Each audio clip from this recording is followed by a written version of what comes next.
தெரிஞ்சு பரவசமா இருக்கு. என்ன விஷயம்? தம்பி, அந்த கடையில ஒரு பொண்ணு என்னை பார்த்து டாட்டா காமிச்சிட்டாடா. கட்டுதா? நோ, பரவாயில்லண்ணே. நான் 30 வயசு ஆயிடுச்சு, உடனே கல்யாணம் ஆகுது அப்படின்னு நினைச்சேன். பரவாயில்லையே, பிடிச்சிட்டு போலையே.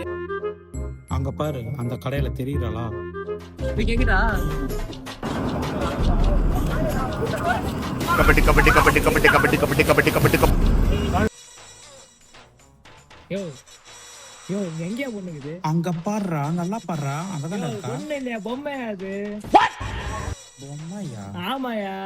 டேய் நல்லா பாடுறா, கை கேட்கிறாடா. நீ வேற அப்பயே சொன்னதே இல்லையா, 30 வயசு கல்யாணம் பண்ணியா, அப்படி பொம்மையை பார்த்து பண்ணிருக்கீங்க.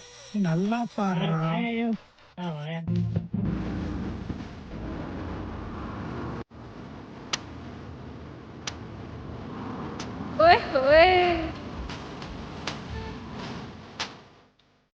சரிண்ணா, போயிட்டு எனக்கு ஒரு வேலைக்குது. சரி தம்பி, போயிட்டு வா.